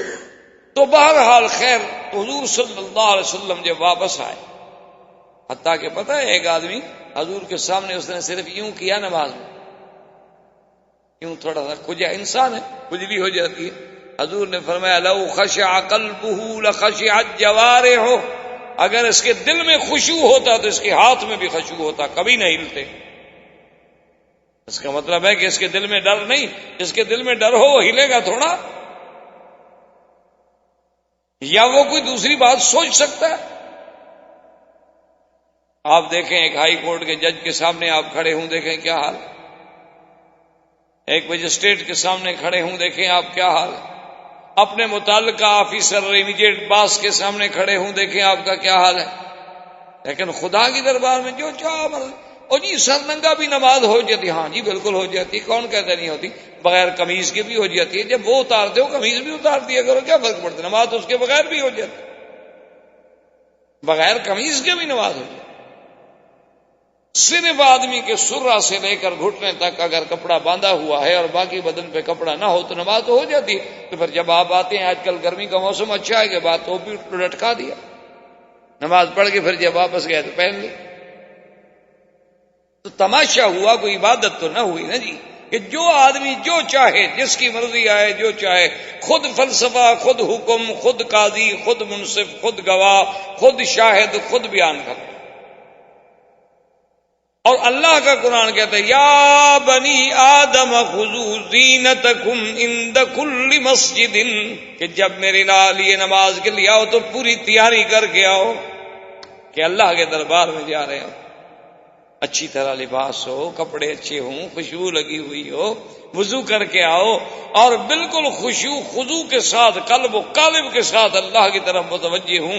جب اللہ اکبر کرو، اللہ حضور نے فرمایا کہ جب تم نے نظر ذرا ادھر ہٹا دی تو اللہ بھی اپنی نظر رحمت ہٹا دے۔ اللہ کا نبی تو نظر نہیں ہٹانے دیتے اور ہم کھیلتے رہیں۔ حضور صلی اللہ علیہ وسلم کو جب 50 نمازیں فرض ہوئی اور 50 نمازیں لے کر آپ واپس آئے، تو جب آپ چھٹے آسمان پہ تشریف لائے تو آپ کو سب سے پہلے حضرت موسیٰ علیہ السلام نے استقبال کیا، اور موسیٰ علیہ السلام نے پوچھا کہ ماذا فرض علیک یا محمد، کیونکہ یہ سنت اللہ ہے کہ اللہ جب کسی کو اتنی بلندیوں پہ پہنچاتے ہیں تو پھر کچھ نہ کچھ اس کے لیے احکام بھی نافذ فرماتے ہیں۔ کیا فرض ہوا؟ حضور نے فرمایا فرض علی امتی 50 صلوات، میری امت پہ اللہ نے 50 نمازیں فرض کی ہیں۔ موسیٰ علیہ السلام نے کہا ارجع الی ربک فاسألہ التخفیف، کہ محمد مصطفیٰ مہربانی کرو واپس جاؤ، اللہ سے تخفیف مانگو۔ کہاں 50 نمازیں آپ کی امت پڑھے گی؟ میں نے بنو اسرائیل کو دیکھا ہے، وہ 3 نمازیں نہیں پڑھتے، آپ کی امت 50 نمازیں پڑھے گی۔ آپ کی امت تو ماشاءاللہ، یہ تو ہو سکتا ہے کہ وہ 50 فلمیں بیٹھ کے دیکھ لے 24 گھنٹے میں، لیکن 50 نمازیں نہیں پڑھ سکتے۔ فلم دیکھے نا ماشاءاللہ جناب، 80 سال کا بوڑھا بھی ہو تو بالکل نظر ہلتی نہیں، معلوم یہ ہوتا ہے کہ بالکل یہاں رک گئی ہے اور جام ہو گئی ہے پتلی۔ اور اللہ کے کعبے میں آئے تو کبھی ادھر رخ ہے، کبھی ادھر رخ ہے، کبھی ادھر رخ ہے، پتہ نہیں کیا قوم ہے، ہم کدھر جا رہے ہیں، مجھے تو آج تک یہ سمجھ نہیں آ سکتا۔ بلکہ ایک میرا دوست ہے، مر گیا بیچارے، اللہ ان کی قبر پہ رحمت فرمائے، بالکل بوڑھے آدمی، 70 سال سے بھی عمر زیادہ تھی میرے خیال میں، اور بڑی ماشاءاللہ بیچارے بوڑھے ہو گئے تو اینک شینک بھی لگاتے تھے۔ تو ایک دن میں کبھی کبھی جاتا تھا ان کی خبر گیری کرنے کے لیے، تو ایک دن میں گیا تو بیٹھے تھے اپنے کمرے میں، بڑی مشکل سے بیچارے اٹھے، بوڑھے آدمی تھے، دروازہ کھولا اور بیٹھ گیا جب، تو اپنا میں نے دیکھا کہ وہ سامنے تو ٹی وی شیوی چل رہا ہے، میں نے کہا حضرت اس کو تھوڑا سا بند کر دیں گے، میں کر دوں، ہم آپس میں باتیں کرنے کے لیے۔ میں نے کہا میں ایسا کوئی نیک آدمی نہیں کہ نیکی کے لیے بند کر رہا ہوں، میں نے آپ سے باتیں کرنی۔ تو خیر میں نے اس کو بند کر دیا۔ تو اس کے بعد وہ رو کے جناب سننے لگے کہ ابھی ابھی مجھے ایسے تھوڑی سی نیند آ گئی تھی، ابھی ابھی سیدنا ابو بکر صدیق رضی اللہ تعالیٰ عنہ کی زیارت ہوئی، ابھی بھی تشریف لائے تھے. میں نے کہا حضرت فلم چل رہی تھی اور اس وقت بند تھی. جب حضرت ابو بکر آئے تھے تمہارے کمرے میں بدبخت فلم چل رہی تھی اور حضرت صدیق بھی یہاں آئے تھے. میں نے کہا مجھے پاگل بناتے ہو یار، کسی اور بے وقوف الو کو مرید بناؤ، میں اتنا جلدی نہیں بے وقوف بنتا تمہارے آگے. اور تمہارے یہاں فلم چل رہی اور کہتے ہو ابھی ابھی سیدنا صدیق آئے تھے. کیا بکواس کر رہے ہیں؟ خدا کا خوف کرو، اللہ سے ڈرو کہ جہاں یہ منکرات ہوں وہاں تو کوئی فرشتہ داخل نہیں ہوتا جی جائے کہ سیدنا ابو بکر آ جائے. نہیں جی نہیں، اصل میں وہ میں نیند کی بات کر رہا تھا. میں نے کہا اچھی نیند کی بات کر رہے ہو، فلم چل رہی ہے، 80 سال کی تمہاری عمر ہے، تمہیں نیند ہے، اس کو تو بند کر دو. اس کو کیوں نہیں بند کیا؟ چلو تمہیں تو نیند ہے، اس کو کون دیکھ رہا ہے؟ یعنی جب ہمارے بوڑھوں کا یہ حال ہوگا تو ان بچوں سے ہم کیا امید کر سکتے ہیں؟ ان سے کیا توقع کر سکتے ہیں؟ یہ تو پیدا بیچارے فلمی دور میں ہوئے ہیں. ان کا کیا گناہ ہے کہ کسی ایکٹر کی شکل بنائیں، کسی کے بال بنائیں، کسی کی کاپی کریں، جین پہن کے. جان تو ایک تو خیر ہماری جان چھوٹی ہے جب سن نے جین پہننی شروع کیا. نہ یہ غلطی ہے نہ دھونے کی ضرورت پڑتی ہے. والدین کو ایک بہت بڑا فائدہ ہو گیا، اور اتنا کہ 2 سال پیشاب کرتے رہو سارا اس کے اندر جذب ہو جاتا ہے. ایسا عذاب کا کپڑا اللہ نے ان کے گلے میں ڈالا ہے، ماشاء اللہ مبارک ہو ان کو کہ والدین خرچے سے چھوٹ گئے. اور جوں جوں پرانی ہوتی جائے فیشن بنتا جائے، اور جتنے سوراخ زیادہ ہو جائیں اتنے آپ ماڈرن ہو گئے. عجیب عذاب ہے اللہ کا ان قوموں پر، اور بڑے فخر سے چلتے ہیں. اب تو لڑکیاں پہنتی ہیں ماشاء اللہ جی، اب تو ہم اور زیادہ ترقی کر رہے ہیں.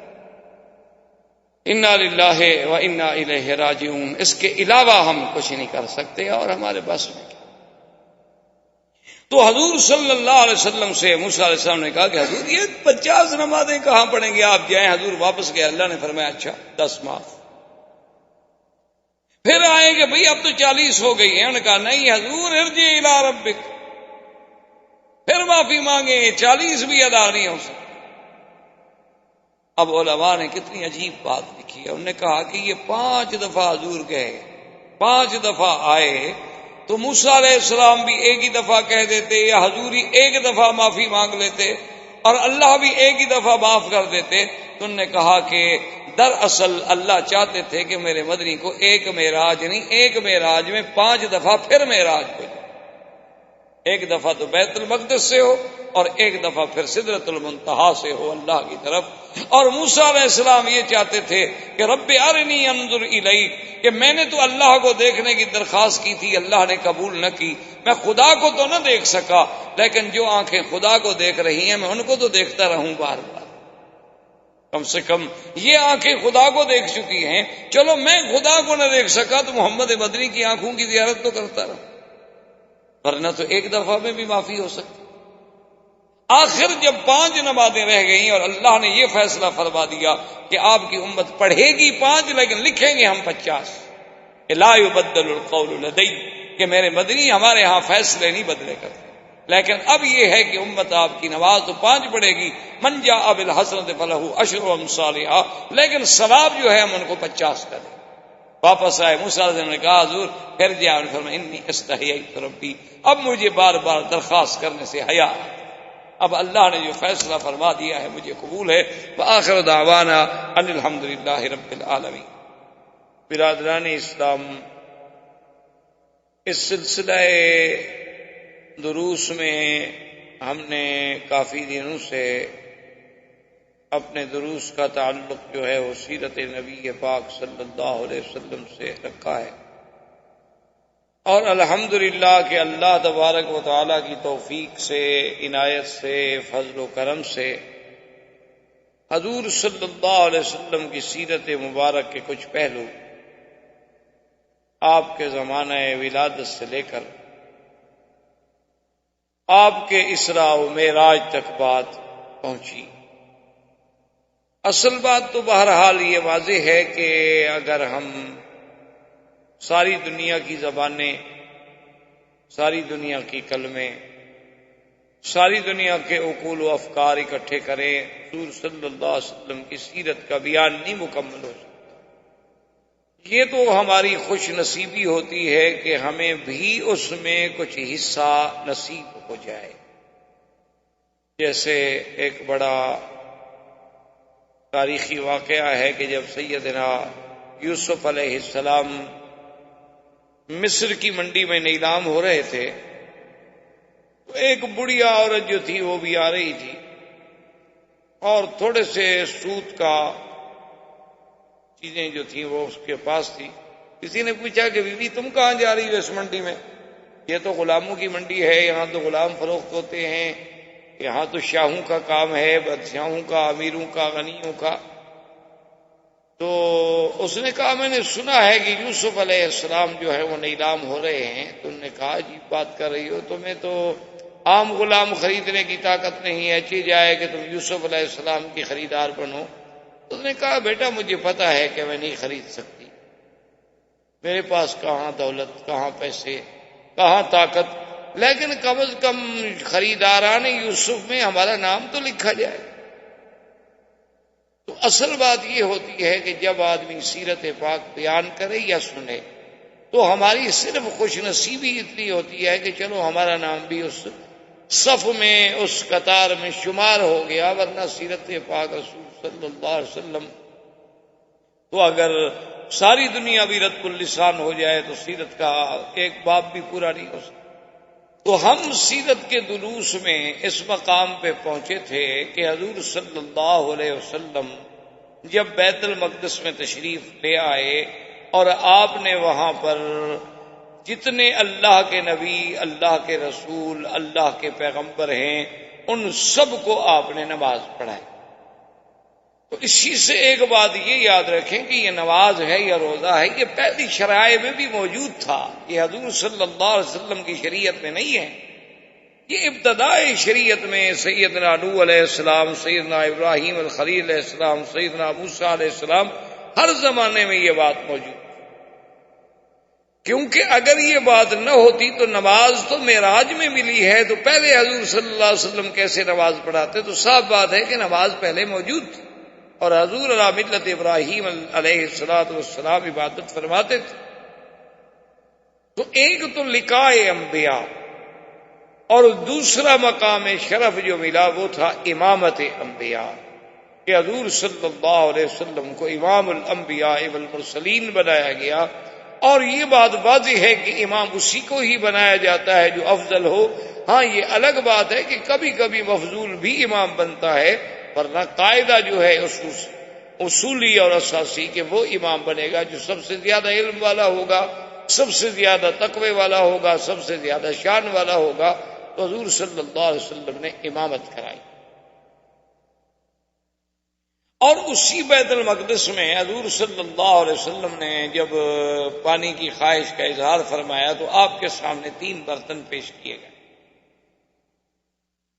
بعض روایات میں یہ ہے کہ 2 برتن پیش کیے گئے اور بعض روایات میں یہ ملتا ہے کہ 3 برتن پیش کیے گئے. ایک میں تو شراب تھی اور ایک میں دودھ تھا اور ایک میں عام پانی تھا. اور ایک روایت میں یوں بھی آتا ہے کہ ایک میں شراب تھی، ایک میں شہد تھی اور ایک میں دودھ تھا. بہرحال حضور صلی اللہ علیہ وسلم کے سامنے یہ چیزیں پیش کی گئیں تو حضور صلی اللہ علیہ وسلم نے آپ نے دودھ کو اختیار فرمایا اور باقی برتن جو تھے وہ واپس کر دیے.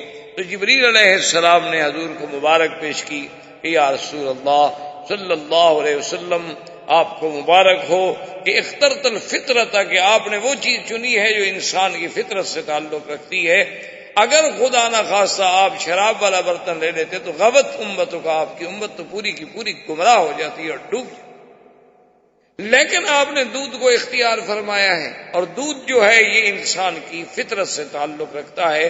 اسی لیے یہ اتنی بڑی نعمت ہے کہ اللہ تبارک و تعالیٰ نے بچے کے پیدا ہونے کے بعد اس کے لیے جو غذا تجویز فرمائی ہے وہ دودھ ہے. ورنہ اللہ قادر تھے اور غذائیں بھی دنیا میں ہو سکتی تھی. اور اسی لیے میرے آقا سرکار دو عالم صلی اللہ علیہ وسلم کی حدیث مبارک ہے کہ جب کوئی آدمی آپ کو دودھ پیش کرے تو انکار نہ کرے، اس کو رد نہیں کیا جاتا. ایک خوشبو ایسی چیز ہے کہ کوئی آپ کو ہدیہ کرے تو آپ اسے رد نہیں کر سکتے، اور ایک دودھ ایسی نعمت ہے کہ اگر کوئی آدمی آپ کو پیش کرے تو آپ اس کو رد نہیں کر سکتے، اس کو ٹھکرا نہیں سکتے۔ ہاں یہ بات یاد رکھیں کہ بعض اوقات آدمی پہلے پی چکا ہے، اب وہ نہیں پی سکتا، یا بعض اوقات انسان کے بیماری ہے، کوئی تکلیف ہے جس میں دودھ سے ڈاکٹر نے منع کیا ہوا ہے، لیکن پھر بھی لے لے اس کے ہاتھ سے، اور لینے کے بعد تھوڑا سا ایک بوند لے کے رکھ دے تاکہ حضور صلی اللہ علیہ وسلم کی سنت پہ عمل ہو جائے کہ یہ ایک ایسی نعمت ہے کہ جسے ہم رد نہیں کر سکتے۔ اسی لیے بی بی ام سلمہ فرماتی ہیں رضی اللہ تعالی عنہا کہ جب حجۃ الوداع کے موقع پر حضور صلی اللہ علیہ وسلم تشریف لائے تو عرفات کے دن بی بی صاحبہ فرماتی ہیں کہ ہم اس مسئلے کو سمجھنا چاہتے تھے کہ کیا آج حضور کا روزہ ہے یا نہیں ہے، کیونکہ یوم عرفات کا روزہ جو ہے یہ بہت بڑا ثواب ہے۔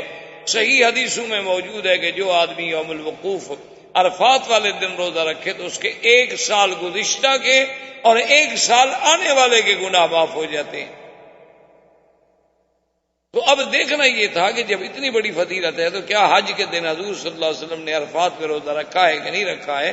تو بی بی صاحبہ کیونکہ انبیاء علیہ السلام کی ازواج مطہرات تھیں، اللہ نے انہیں علم بھی دیا تھا، اب حضور سے پوچھنا جی آپ روزے سے ہیں کہ نہیں ہیں یہ بے ادبی میں شامل تھا، تو بی بی صاحبہ نے دودھ کا پیالہ بھیجا حضور کی خدمت میں، کیونکہ بی بی جانتی تھی کہ حضور دودھ کبھی رد نہیں فرماتے، تو اگر آپ کو روزہ نہیں ہے تو لازمی بات ہے کہ آپ دودھ نوش فرما لیں گے، اور اگر آپ دودھ نوش نہ فرمائیں اور لے کے کسی اور کو دے دیں تو اس کا مطلب ہے کہ آپ روزے کے ساتھ۔ تو حضور صلی اللہ علیہ وسلم اپنی اونٹنی پر تھے، اور جب وہ دودھ کا پیالہ مبارک پیش کیا گیا تو حضور نے لے لیا اور پی لیا، تو سب صحابہ نے دیکھ لیا کہ حضور صلی اللہ علیہ وسلم روزے کے ساتھ نہیں ہیں، کیونکہ آپ نے دودھ نوش فرما لیا ہے۔ تو اسی سے پھر محدثین نے اور فقہاء نے مسئلہ نکالا کہ عرفات کا روزہ رکھنا بہت بڑی فضیلت ہے، لیکن اگر آدمی حج کر رہا ہو تو اس کے لیے نہ رکھنا زیادہ افضل ہے، کیونکہ حضور صلی اللہ علیہ وسلم نے خود عرفات کے دن روزہ نہیں رکھا۔ ایک آدمی حج پہ نہیں جاتا، جیسے آپ مکے میں ہیں، آپ کی ڈیوٹی ہے، آپ حج پہ نہیں جا رہے تو آپ روزہ رکھ لیں، 1 دن کا روزہ ہے، کون سا مشکل ہے۔ لیکن جو آدمی حج پہ جا رہا ہے اس کے لیے چونکہ محنت ہے، اس نے دھوپ میں جانا ہے، عرفات میں کھڑا ہونا ہے، گاڑی نہیں مل رہی، خیمہ نہیں مل رہا، بسیں نہیں مل رہی، وقت پہ انتظام نہیں ہو رہا، غسل کا پانی نہیں مل رہا، اس کے لیے اسلام نے اجازت دے دی کہ وہ اگر روزہ نہ رکھے تو ٹھیک ہے، ورنہ حضور صلی اللہ علیہ وسلم خود روزہ رکھ لے۔ تو اب حضور صلی اللہ علیہ وسلم فرماتے ہیں کہ ثم عرج بی الی السماء، اب مجھے پھر آسمانوں کی طرف، یہاں سے حضور کا معراج شروع، مکہ سے مسجد اقصی تک کا جو سفر ہے اس کا نام ہے اسراء، یہ معراج نہیں ہے، یا نہیں گویا ایک تمہید ہے معراج، لیکن یہ معراج نہیں۔ اور اس میں اللہ تبارک و تعالیٰ کی کروڑوں حکمتیں تھیں کہ پہلے مکے میں شق صدر ہوا، آپ کا سینہ مبارک کھولا گیا، اس میں اللہ تبارک و تعالیٰ کی رحمت سے ایسی چیزوں کا اضافہ کیا گیا تاکہ آگے جن قرات سے میرے آقا نے محمد پاک نے گزرنا ہے وہ قرات آپ پہ اثر نہ کر سکے۔ اور دوسرا ایک ایسی سواری پر سوار کیا گیا کہ جس کا نام براق، برق، کہ جہاں نظر پڑتی ہے وہاں قدم پڑتا ہے۔ اور اس کے بعد پھر لقاء انبیاء علیہم الصلاۃ والتسلیم کے حضور کی اور اشتیاق بڑھ گیا، اور پھر حضور فرماتے ہیں کہ میرے معراج کی ابتدا جو ہوئی ہے وہ بیت المقدس سے ہوئی ہے، اور بیت المقدس مسجد اقصی میں ایک جگہ ہے صخرہ، اس کو کہتے ہیں صخرۃ بیت المقدس، ایک بہت بڑا پہاڑی، یعنی ایک بہت بڑا پتھر، وہاں پر سیڑھی رکھی گئی۔ تو اب جب پہلے دور میں ہم چھوٹے سے ابتدائی دور میں کب کتابیں پڑھتے تھے تو بڑی عجیب سی حیرت ہوتی تھی کہ بھی سیڑھی پر آسمانوں کی طرف چڑھایا جانا ایک بڑا مشقت والا کام ہے، کہ جب آسمانوں کا فاصلہ جو ہے وہ تقریباً زمین سے لے کر پہلے آسمان تک 500 سال کا فاصلہ ہے، یعنی اگر آدمی پیدل چلے تو حضور صلی اللہ علیہ وسلم کے لیے سیڑھی کا آخر کیوں انتظام فرمایا گیا؟ تو اب جناب یہ ہے کہ اب جب اس دور میں سائنس ہمارے سامنے جدید ایجادات کا ذریعہ بنی اور جدید وسائل کا ذریعہ بنی، تو اب ہم نے دیکھا کہ آپ دیکھتے ہیں نا حرم شریف میں بھی ماشاءاللہ ایکسیلیٹر لگے ہیں کہ آپ کھڑے ہو جائیں اور سیڑھی خود بخود چل رہی ہے، آپ کچھ نہیں چل رہے، آپ کو کوئی مشقت نہیں ہو رہی۔ یہاں تو خیر بڑے تھوڑے سے فاصلے کے ہیں۔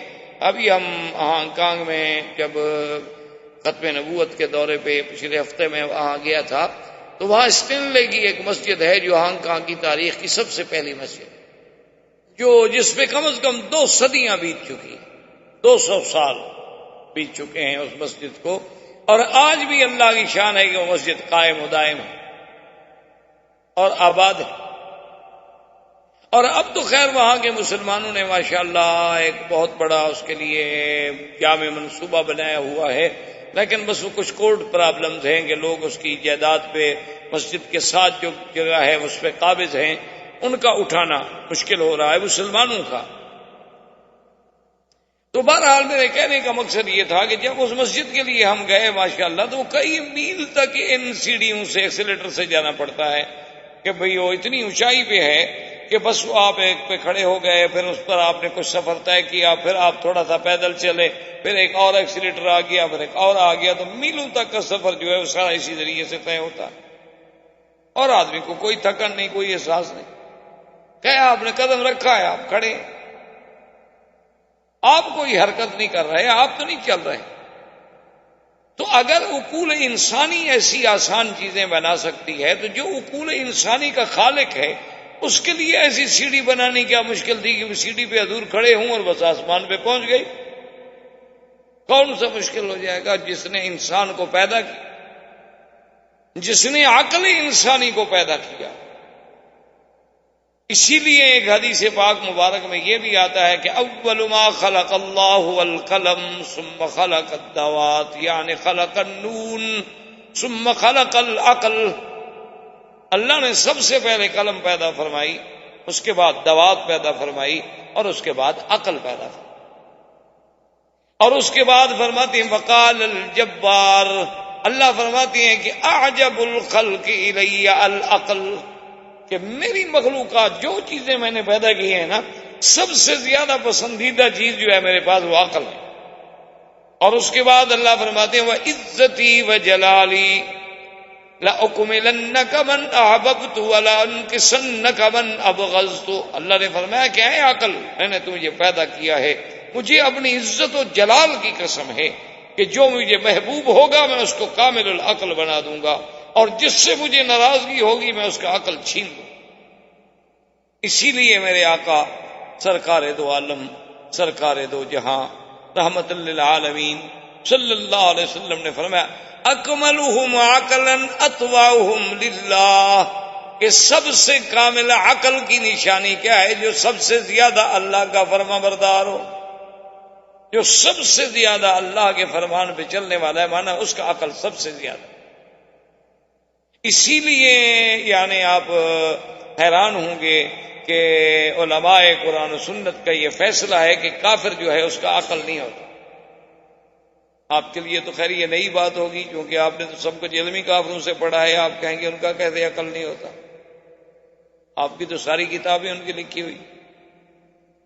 تو اصل بات یہ ہے کہ یہ قرآن کا فیصلہ ہے اور نص قطعی ہے کہ قیامت والے دن جب کافروں کو جہنم میں ڈالا جائے گا اور ان کو ملائکہ کہیں گے کہ بدبختو تم جہنم میں جا رہے ہو، تمہارے پاس کوئی ڈرانے والا نہیں آیا، قالوا لو كنا نسمع او نعقل ما كنا في اصحاب السعیر، تو کافر کہیں گے کہ ہائے کاش ہم نے ان آنے والوں کی بات سنی ہوتی یا کچھ عقل سے کام لیا ہوتا تو ہم آج جہنم میں نہ ہوتے۔ تو لہذا جو جہنمی ہے، جو کافر ہے، وہ عقل والا کیسے ہو سکتا؟ احباب کرام، اس کے بعد اب آپ اس مبارک سلسلے کی CD نمبر 12 سماعت فرمائیں۔